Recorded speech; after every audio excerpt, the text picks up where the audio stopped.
ஆண்டவரும் இரட்சகருமாகிய இயேசு கிறிஸ்துவின் நாமத்தினாலே இந்த புதிய ஆண்டிலே ஒவ்வொருவரையும் காட் கூசிஸ் மினிஸ்ட்ரி சார்பாக வாழ்த்துவதில் பெரும் மகிழ்ச்சி அடைகிறேன். தேவனாகிய கர்த்தர் அவருடைய வார்த்தையின்படியே இதுவரைக்கும் நடத்தியிருக்கிறார். கடந்த ஆண்டிலே நாம் கடந்து வந்த எல்லாவித துக்கங்களிலிருந்தும், எல்லா விதமான சூழ்நிலைகளிலிருந்தும், நெருக்கங்களிலிருந்தும், பிரச்சனைகளிலிருந்தும் தேவனாகிய கர்த்தர் உங்களை இந்த வருடத்திலே விடுதலையாக்கி உங்களையும் உங்கள் குடும்பங்களையும் தப்புவிக்க போகிறார். விசுவாசிக்கிற தேவ பிள்ளைகள் நிச்சயமாக காணப்போகிறீர்கள். தேவனாகிய கர்த்தர் ஒருபோதும் மறக்கிறவர் அல்ல, கைவிடுகிறவரும் அல்ல. இதுவரைக்கும் நடத்தின தேவன் இனியும் உங்களையும் உங்கள் குடும்பங்களையும் நடத்துவார். கடந்த ஆண்டிலே நம்முடைய சூழ்நிலைகள் வித்தியாசமாக இருந்திருக்கலாம். அது நிமித்தம் மிகுந்த பாரத்தோடும் நெருக்கப்பட்டும் இருந்திருக்கலாம்.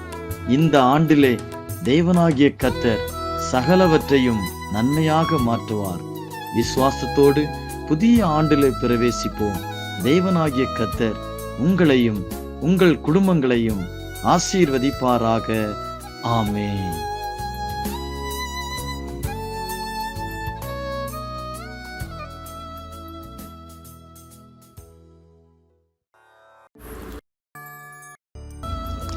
நாமத்தினாலே உங்கள் ஒருவரை நான் வாழ்த்துகிறேன். கடந்த நாட்கள் முழுவதிலும் ஆண்டவர் நம்மை மட்டுமாய் பத்திரமாய் பாதுகாத்து வழிநடத்தி வருகிற மேலான கிருபைக்காய் நன்றி செலுத்துகிறேன். குறிப்பாக இந்த காட் கூசிஸ் மினிஸ்ட்ரியின் தலைமையை வகித்து வருகிற பிரதர் தாமஸ் அவர்கள், அவருடைய குடும்பம், அவருடைய ஊழியங்கள் எல்லாவற்றையும் ஆண்டவர் தொடர்ந்து ஆசீர்வதித்து வருகிறார். தொடர்ந்து கர்த்தர் இன்னும் அவருடைய ஊழியத்திலே பெரிய காரியங்களை ஆண்டவர் செய்வாராக என்று பிதா, குமாரன், பரிசுத்த ஆவியின் நாமத்தில் உங்களை நான் வாழ்த்துகிறேன். கர்த்தர் தாமே உங்களை ஆசீர்வதிப்பாராக. இன்றைக்கும் சற்று நேர தியானத்திற்காக வேதத்திலிருந்து ஒரு வசனத்தை நான் உங்களுக்காக வாசிக்கிறேன். ஆதியாகம புஸ்தகம் 6ஆம் அதிகாரம் 14வது வசனத்தை நான் உங்களுக்காக வாசிக்கிறேன். நீ கொப்பேர் மரத்தால் உனக்கு ஒரு பேழையை உண்டாக்கு, அந்த பேழையிலே அறைகளை உண்டு பண்ணி அதை உள்ளும் புறம்பும் கீழ்பூசு. நமக்கு மிகவும் அறிமுகமான ஒரு பகுதி. தேவனாகிய கர்த்தர் பூமியில் பாவம் பெருகின காரணத்தினாலே பூமியை ஜலத்தினால் அழிப்பதற்கு முன்பதாக தேவனாகிய கர்த்தர் நோவாவை பார்த்து சொல்லுகிறார், உன்னுடைய குடும்பமும் நீயும் மிருக ஜீவன்களும் பாதுகாக்கப்படுவதற்கு ஒரு பேழையை உண்டு பண்ணென்று ஆண்டவர் சொல்லுகிறார். இந்த பேழை கொப்பேர் மரத்தினால் உண்டாக்கப்படும்படி சொல்லுகிறார். கொப்பேர் மரம் என்றால் அது ஒரு எபிரேய வார்த்தையாக இருக்கிறது. இதற்கு ஒரு அர்த்தம் சொல்லப்படுகிறது. இது பெரும் வெள்ளத்தை தாங்கக்கூடிய ஒரு வலிமை வாய்ந்ததாக இருக்கிறது. என்னை கேட்கிற அன்பான தேவனுடைய பிள்ளைகளே, அப்படிப்பட்டதான ஒரு பயங்கரமான வெள்ளம் முங்கி பயங்கரமாக வருகிற அந்த சூழ்நிலையிலே தேவனாகிய கர்த்தர் எதற்கு கொப்பேர் மரத்தினால் அந்த பேழையை உண்டு பண்ண வைக்கிறார் என்றால், இந்த கொப்பேர் மரம் மிகவும் வலிமை வாய்ந்ததாக இருக்கிறது. இது எத்தனை தண்ணீரில் இருந்தாலும் இது ஒருபோதும் அழிந்து போகக்கூடியதில்லை அப்படி என்பதை தேவனாகிய கர்த்தர் தெளிவாக அறிந்தவராக இருக்கிறார். ஆகவேதான் அதை கொப்பேர் மரத்தினால் உண்டு பண்ணென்று ஆண்டவர் சொல்லுகிறார். அப்போ நம்முடைய வாழ்க்கையில தேவன் நம்மை ஒரு சாதாரணமாக அல்ல உருவாக்கி வைத்திருக்கிறார்.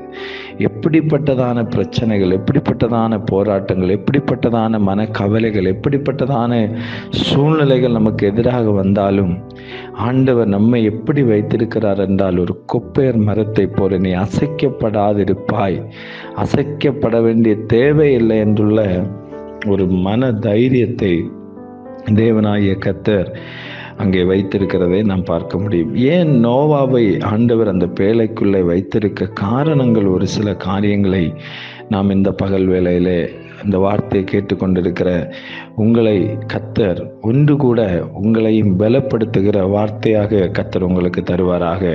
கர்த்தருடைய நாமத்துக்கு மகிமை உண்டாகட்டும்.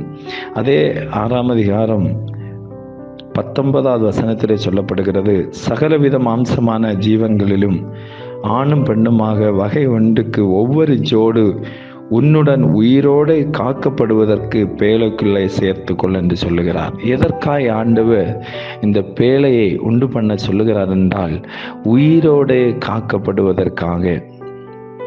இன்றைக்கு நம்முடைய வாழ்க்கையும் நம்மை ஆண்டவர் உயிரோடு காப்பதற்காக கர்த்தர் நம்மை இன்றைக்கு வைத்திருக்கிறார். எத்தனையோ பெருவெள்ளத்தை போல பிரச்சனைகள், பெருவெள்ளத்தை போல போராட்டங்கள், அதுதான் வேதம் சொல்ல, தமது சிறகுகளால் அவர் நம்மை மூடுகிறவராய் இருக்கிறார். இன்னைக்கு நம்முடைய ஒரு சபை பேழையாக இருக்கிறது. அந்த பேழைக்குள்ள இருக்கிறவர்களை தேவன் அவர்களை உயிருக்கு ஒப்பு கொடுக்காதபடி, சத்துருவின் இஷ்டத்துக்கு ஒப்பு கொடுக்காதபடி கர்த்தர் அவர்களை பாதுகாத்து வழி நடத்தி வந்திருக்கிறார். இன்னைக்கு இருக்கிற அன்பான ஆண்டவருடைய பிள்ளைகளே, இந்த நோவாவுக்கு ஆண்டவர் இந்த கொப்பேர் மரத்தில் ஏன் அந்த பேழை உண்டாக்க சொல்லுகிறதற்கு காரணம் என்னவென்றால், நான் உன்னை உயிரோடு காக்க வேண்டும் என்று கர்த்தர் நோவாவை விரும்புகிறார். நாம் ஆண்டவருக்குள்ளே இருக்கிற போது நமக்கு எதிராக எத்தனை சேதங்கள் வந்தாலும் அவர் நம்மை உயிரோடு காக்கிறவராக இருக்கிறார். ஆண்டவருக்குள்ளே இருக்கிறதை ஆண்டவர் எதிர்பார்க்கிறார். தானியேலை குறித்து நமக்கு தெரியும். சிங்க கெபியிலே போடப்பட்ட போதிலும் அவன் தேவனுடைய சமூகத்திலே ஜெபிக்கிற ஒரு மனுஷனாயிருந்தான் என்று வேதத்திலே, தவறாமல் ஜெபிக்கிற ஒரு மனுஷன். அப்ப நம்ம ஆண்டவருடைய சமூகத்தில் நாம் இருக்கிற போது எப்படிப்பட்டதான சிங்க கெபிக்குள்ளே நாம் போடப்பட்டாலும் ஒரு உயிர் சேதமும் வராதபடி கர்த்தருடைய வார்த்தை சொல்லுகிற, கர்த்தர் சிங்கத்தின் வாயை கட்டி போட்டார். Praise the Lord. என்னை கேட்கிற அன்பான தேவனுடைய பிள்ளைகளே, நம்முடைய வாழ்க்கையில நம்முடைய உயிரை எடுப்பதற்கு சத்துரு வெள்ளி விழிக்கிற இடத்துல நாம் அவருக்குள்ளாக, கிறிஸ்துவுக்குள்ளாக ஒரு நோவா கர்த்தரா நியமிக்கப்பட்ட பேழைக்குள்ள இருந்தது போல நாம் நம்முடைய ஆண்டவருக்குள்ளாக இருக்கிற போது எந்த உயிர் சேதத்துக்கும் கர்த்தர் நம்மை ஒப்பு கொடுக்காதபடி ஒவ்வொரு நாளும் கர்த்தர் நம்மை பாதுகாத்து கொண்டிருக்கிறார். 2வது காரியமாக, அதே ஆதியாகம புஸ்தகம் 7ஆம் அதிகாரம் 1வது வசனத்தை நான் வாசிக்கிறேன். கர்த்தர் நோவாவை நோக்கி, நீயும் உன் வீட்டார் அனைவரும் பேழைக்குள் பிரவேசிங்கள், இந்த சந்ததியில் உன்னை எனக்கு முன்பாக நீதிமானாய் கண்டேன் என்று சொல்லுகிறார். என் தேவனாகிய கர்த்தர் நோவாவை எதற்கு ஒரு பேழை உண்டு பண்ணி அவனை பாதுகாக்க விரும்பினார் என்றால், அவன் நீதிமானாய் இருக்கிறான் என்று ஆண்டவர் கண்டார். உங்களையும் என்னையும் ஆண்டவர் அப்படி பார்க்க விரும்புகிறார். இந்த உலகத்திலே நாம் வாழ்ந்து கொண்டிருக்கிறோம். பாவம் நிறைந்த உலகத்திலே, வேதனை நிறைந்த உலகத்திலே, அழுகை நிறைந்த உலகத்திலே, வருத்தம் நிறைந்த உலகத்திலே, கடன் பிரச்சனையின் உலகத்திலே, வியாதி நிறைந்த உலகத்திலே, மனிதர்களால் கைவிடப்பட்ட இப்படிப்பட்ட பலவிதமான சூழ்நிலைகளில் வாழ்ந்து கொண்டிருக்கிற நம்மை ஆண்டவர் பாதுகாக்கும்படி விரும்புகிறார். தேவன் நம்மை பாதுகாக்க வேண்டும் என்றால், இந்த வேளையிலே ஆண்டவர் நோவாவை எப்படி ஆண்டவர் கண்டாரா? அவனை ஒரு நீதிமானாய் கண்டார் என்று வேதம் சொல்லுகிறார். நம்முடைய வாழ்க்கையில நம்ம அநேக தவறுகள் நம்முடைய வாழ்க்கையில வருகிறது. பார்வையின் மூலம், பேச்சுகள் மூலம், சிந்தனைகள் மூலம், பலவிதமான சூழ்நிலைகள் மூலம் பலவிதமான பாவங்கள் நம்மை மேற்கொள்ளுகிறது. ஆனால் என் தேவனாகிய கர்த்தர் இந்த வேளையில இந்த வார்த்தையை கேட்கிற உங்களையும் என்னையும் ஆண்டவர் விரும்புகிறது. எப்படி விரும்புகிறார் என்றால், நான் உன்னை ஒரு நீதிமானாய் காண விரும்புகிறேன் என்று சொல்லி விரும்புகிறார். என்னை கேட்கிற அன்பான தேவனுடைய பிள்ளைகளே, நாம் ஒரு நீதிமானாய் வெளிப்படுவோம் என்றால் நம்முடைய வாழ்க்கையில எப்படிப்பட்ட பெருவெள்ளத்தை போல பிரச்சனைகள் வரட்டும், எப்படிப்பட்டதான வேதனைகள் நம்முடைய வாழ்க்கையில கடந்து வந்தாலும் என் தேவன் ஒருபோது நம்மை கைவிடுகிற தேவன் அல்ல. நம்முடைய வாழ்க்கையில துக்கங்கள் அதிகரித்து கொண்டிருக்கலாம், போராட்டங்கள் அதிகரித்து கொண்டிருக்கலாம், பிரச்சனைகள் நம்முடைய வாழ்க்கையில எவ்வளவு நேரிட்டு வந்தாலும் நம்முடைய வாழ்க்கையில நாம் ஒன்றை சிந்திக்க வேண்டும். நான் ஆண்டவருக்காய் வாழ்வேன், நான் ஆண்டவருக்காய் நீதி செய்வேன். மனுஷர்கள் நம்மை குற்றப்படுத்தி கொண்டே இருப்பாங்க. நம்ம நல்லது செய்தாலும் இந்த உலகம் நம்மை ஒரு பக்கம் குற்றப்படுத்தும். ஆனால் தேவனுடைய பார்வையில நானும் நீங்களும் ஒரு நீதிமானாய், தேவனுடைய பார்வையிலே உண்மையுள்ள ஒரு மனுஷனாய், ஜெபிக்கிற ஒரு மனுஷனாய், கர்த்தரை ஆராதிக்கிற மனுஷனாய், சபையிலே கூடி கர்த்தருடைய நாமத்தை மகிமைப்படுத்துகிற ஒரு தேவ மனுஷனாய் நீங்கள் ஆண்டவருக்கு உண்மையாய் இருக்கும்போது எப்படிப்பட்ட பெருவெள்ளத்தை போல பிரச்சனைகள் உங்கள் வாழ்க்கையில கடந்து வந்தாலும் தேவன் உங்களை பேழைக்குள்ளே இருந்து பாதுகாக்க வல்லவராக இருக்கிறார். மூன்றாவதாக அதே ஆதியாகமம் 7ஆம் அதிகாரம் 18வது வசனம் வாசிக்கிறது. ஜலம் பெருவெள்ளமாகி பூமியின் மேல் மிகவும் பெருகிட்டு பேழையானது ஜலத்தின் மேல் மிதந்து கொண்டே இருந்தது. என்னை கேட்கிற அன்பான தேவனுடைய பிள்ளைகளே, மூன்றாவது சொல்லப்படுகிறது, பயங்கரமான ஜலம் பெருகி விட்டதாம். இந்த பேழை என்ன செய்து கொண்டிருந்தது? மிதந்து கொண்டே இருந்தது. Praise the Lord. ஆண்டவரை நேசிக்கிற, ஆண்டவருடைய சித்தத்தின்படி செய்கிற பிள்ளைகளை ஆண்டவர் சொல்லுகிற காரியம் தான். எவ்வளவு பெருவெள்ளம் எழும்பி வந்தாலும் ஆண்டவர் உன்னை மூழ்கி போகவே விட மாட்டார். நீ ஒருபோதும் மூழ்கி போகிற கர்த்தர் உங்களை ஒப்பு கொடுக்க மாட்டார். எவ்வளவு பிரச்சனைகள் வரட்டும், எவ்வளவு எரிச்சல்கள், மந்திரவாத வல்லமைகள், பிசாசின் கிரியைகள், போராட்டங்கள், கஷ்டங்கள், கடன் பாரங்கள், எந்த சூழ்நிலையிலையும் நாம் ஆண்டவரை நம்பி நிற்போம் என்றால், ஆண்டவரை நம்பி நாம் நிற்போம் என்ற ஒரு விசுவாசத்தோடு இல்லைங்க, கர்த்தர் என்னை மிதக்க பண்ணுவார். நான் ஒருபோதும் மூழ்கி போக மாட்டேன். சங்கீதத்திலே வாசிக்கிறோமே, அவர்கள் முறிந்து விழுந்தார்கள், நாங்களோ எழுந்து நிமிர்ந்து நிற்கிறோம் என்று சொல்லப்பட்டிருக்கிறது. என்னை கேட்கிற அன்பான தேவனுடைய பிள்ளைகளே, நம்முடைய வாழ்க்கையில ஒருபோதும் மூழ்கி போவதற்கு ஆண்டவர் நம்மை ஒப்பு கொடுக்கிறவர் அல்ல. பிரச்சனைகள், போராட்டங்கள், வேதனைகள் எழும்பி வருகிற போதும் ஆண்டவர்கிட்ட சொல்லுங்க, ஆண்டவரே நீர் என்னை மூழ்கி விடுவதற்கு, ஆண்டவரே நீர் என்னை ஒருபோதும் மூழ்கி விட மாட்டீர். ஆண்டவரே, நான் மூழ்கி போக மாட்டேன், நான் மிதந்து கொண்டே இருப்பேன், நான் தொடர்ந்து தேவனை ஆராதித்து கொண்டிருப்பேன், நான் தொடர்ந்து கர்த்தரை உயர்த்தி கொண்டிருப்பேன், நான் கர்த்தரை மகிமைப்படுத்தி கொண்டிருப்பேன் என்று ஆண்டவரிடத்தில் விசுவாசத்தோடு நிற்போம் என்றால் நாம் மூழ்கி போகாதபடி கர்த்தர் நம்மை மிதக்க பண்ணுவார். ஆமென். நான்காவது காரியமாய் 8ஆம் அதிகாரம் 1வது வசனம் சொல்லுகிற, தேவ நோவாவையும் அவனோடு பேழையில் இருந்த சகல காட்டு மிருகங்களையும் சகல நாட்டு மிருகங்களையும் நினைத்தருளினார் என்று சொல்லப்படுகிறது. என்னை கேட்கிற அன்பான தேவனுடைய பிள்ளைகளே, ஆமென். பேழைக்குள்ளே இருக்கிற போது, ஆண்டவருடைய கரத்துக்குள்ளே நாம் இருக்கிற போது, ஆண்டவருடைய சுத்தம் செய்கிற போது, ஆண்டவரை ஆராதிக்கிற போது, சபையிலே கர்த்தரை உயர்த்தி கர்த்தருக்காய் வாழுகிற போது, கர்த்தருடைய வார்த்தை சொல்லுகிறது, கர்த்தர் உன்னை நினைத்தருளுகிற ஆண்டவர் என்று சொல்லப்பட்டிருக்கிறது. ஆண்டவர் உங்களை நினைத்தருளுவா. மனிதர்கள் உங்களை நினைக்காமல் இருக்கலாம், இந்த உலகத்தின் மனுஷர்கள் உங்களை நினைக்காமல் இருக்கலாம், சொந்த பந்தங்கள் உங்கள் வாழ்க்கையில நினைக்காமல் இருக்கலாம். ஆனால் இந்த அருமையான இந்த வேளையிலே ஆண்டவர் சொல்லுகிற வார்த்தை, கர்த்தர் உங்களை நினைத்தருளுகிற ஆண்டவராக இருக்கிறார். எல்லா சூழ்நிலைகளிலும் நினைத்தருளுவார். எல்லாரும் கைவிடப்பட்டு நீ கலங்கி நிற்கும் போதும் என் தேவன் ஆகிய கர்த்தர் உங்களை நினைத்தருளுகிற ஆண்டவராக இருக்கிறார். துக்கமான நேரத்தில், ஐயோ என்னுடைய வியாதியில என்னை நினைப்பதற்கு யாருமே இல்லையே, என்னுடைய வாழ்க்கையில என்னை நினைப்பதற்கு யாருமே இல்லை என்று சொல்லும்போது என் ஆண்டவர் சொல்லுகிறார், நீ ஆண்டவருக்குள்ளா இருக்கிற போது, பேழைக்குள்ள இருக்கிற தேவ பிள்ளைகளை, சபைக்குள்ளே உண்மையாய் கர்த்தரை ஆராதித்து கர்த்தருக்கு முழு இருதயத்தை திறந்து கொடுக்கிற தேவ பிள்ளைகளை ஆண்டவர் இயேசுவின் நாமத்தில் ஆண்டவர் உங்களை பத்திரமாய் பாதுகாத்து உங்களுடைய வாழ்க்கையை நினைத்தருளுகிறவராய் இருக்கிறார். கடைசியாக 5ஆவதாய் ஒரு காரியத்தை சொல்லி நான் உங்களுக்காய் ஜெபிக்கும்படி விரும்புகிறேன். அதை 8ஆம் அதிகாரத்தில் ஆண்டவருடைய வார்த்தை சொல்லுகிறது. நீங்கள் 8 முதல் 11 வசனங்களை நீங்கள் வாசிக்கும் போது தெரியும். பின்பு பூமியின் மேல் ஜலம் குறைந்து போயிட்டு என்று அறியும்படி ஒரு புறாவை தன்னிடத்திலிருந்து வெளியே விட்டான். பூமி எங்கு ஜலம் இருந்தபடி அந்த புறா தன் உள்ளங்கையை வைத்து இளைப்பாற இடம் காணாமல் திரும்பி பேழையின் அவரிடத்தில் வந்தது என்று சொல்லப்பட்டிருக்கிறது. பாருங்க, 11வது வசனம். அந்த புறா சாயங்காலத்தில் அவனிடத்தில் வந்து சேர்ந்து, இதோ அது கொத்தி கொண்டு வந்த ஒரு ஒலிவ மரத்தின் இலை அதன் வாயில் இருந்தது. அதனாலே நோவா பூமியின் மேல் ஜலம் குறைந்து போயிட்டு என்று அறிந்தான். என்னை கேட்கிற அன்பான தேவனுடைய பிள்ளையே, இந்த புறாவை குறித்து புதிய ஏற்பாட்டிலே சொல்லப்படுகிறது.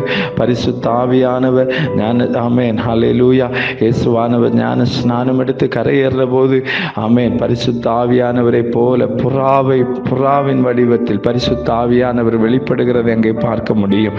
என்னை கேட்கிற அன்பான தேவனுடைய பிள்ளைகளை, கர்த்தருடைய கருத்தில் இருக்கிற பிள்ளைகளை, இங்க பாருங்க, நோவா பேழையில் இருந்து அனுப்பினது ஒரு புறாவை குறித்து சொல்லப்படுகிறது. அது அது எல்லாவற்றையும் நேர்த்தியாய் சரியான நேரத்தில் அவனுக்கு அதை வெளிப்படுத்தி காட்டுகிறது. கர்த்தருடைய கருத்தில் இருக்கிற பிள்ளைகளை பரிசுத்த ஆவியானவர் வழி நடத்தி காட்டுவா. ஒலிவ இலையை எடுத்துக்கொண்டு தண்ணீர் வற்றி போய்விட்டது என்று சொல்லி கொண்டு காட்டப்படுகிறது. என்னை கேட்கிற தேவனுடைய பிள்ளைகள், இந்த ஒலிவ இலையானது ஒருபோதும் வாடி போகிறதில்லை, எவ்வளவு தண்ணீரில் நின்னாலும் வாடி போகிறதில்லை. ஆமென். பரிசுத்த ஆவியானவருடைய நடத்துதல் ஆமென் நம்முடைய வாழ்க்கையில் இருக்கும் என்றால் நம்மையும் ஆண்டவர் ஒரு மர கண்டுகளை போல வளர பண்ணுவார். நாம் பரிசுத்த ஆவியானவர்களை நடத்தப்படுவோம். வேலைக்குள்ளே இருக்கிறவர்களுக்கு ஒரு பாதுகாவல். ஆண்டவர் அவர்களை நினைக்கிறார், கர்த்தர் அவர்களை வழி நடத்துகிறார். நம்முடைய வாழ்க்கையில தொடர்ந்து அந்த பரிசுத்த ஆவியானுடைய கரத்தில் நம்மை ஒப்பு கொடுப்போம். நிச்சயமாய் கர்த்தர் பெரிய காரியங்களை செய்வாராக. அன்பின் பரலோக பிதாவே, இந்த வார்த்தையை கேட்கிற தம்முடைய பிள்ளைகளுக்காக நாங்கள் ஜெபிக்கிறோம். கர்த்தருடைய ஆவியானவர் ஒவ்வொருவரையும் ஆண்டவர் ஆசீர்வதித்து நடத்துவீராக. ஆண்டவரே, நம்முடைய கருத்தில் இருக்கிற பிள்ளைகளை நீர் பத்திரமாய் பாதுகாக்கும்படி ஜெபிக்கிறோம். இந்த வார்த்தை கேட்கிற மிகுந்த பாரத்தோடு, கண்ணீரோடு, மிகுந்த வேதனையோடு இருக்கிற ஒவ்வொரு பிள்ளைகளுடைய குடும்பத்துக்காய் ஜெபிக்கிறேன். ஆண்டவரே, பரிசுத்த ஆவியானவர் அவர்களை வழி நடத்துவீராக. துக்கம் சந்தோஷமாய் மாறும்படி ஜெபிக்கிறோம். நீரே பெரிய காரியங்களை செய்து தொடர்ந்து வழி நடத்தும். இயேசுவின் நாமத்தில் பிதாவே, ஆமேன், ஆமேன், ஆமேன், ஆமேன், ஆமேன்.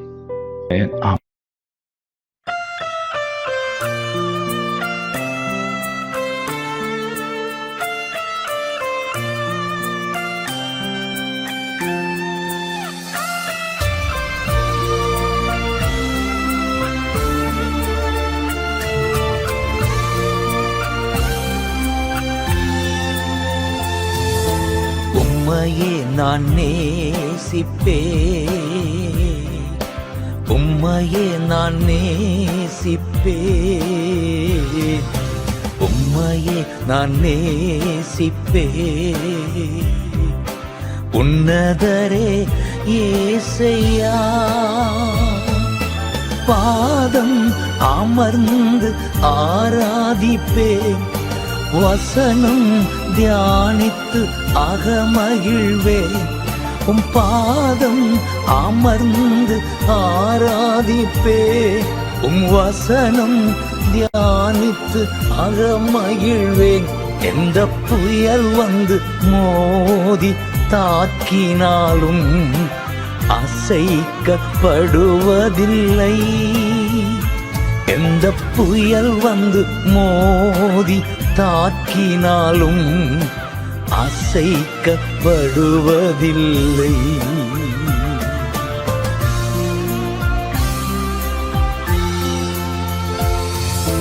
உம்மையே நான் நேசிப்பேன், உம்மையே நான் நேசிப்பேன்,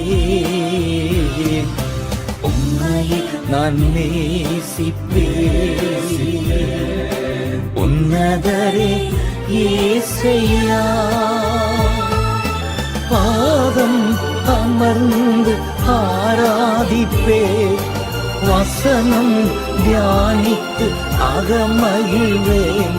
உம் பாதம் அமர்ந்து ஆராதிப்பேன். உம் வசனம் தியானித்து அகமகிழ்வேன். எந்த புயல் வந்து மோதி தாக்கினாலும் அசைக்கப்படுவதில்லை. எந்த புயல் வந்து மோதி தாக்கினாலும் அசைக்கப்படுவதில்லை. நான் அசைக்கப்படுவதில்லை, அசைக்கப்படுவதில்லை.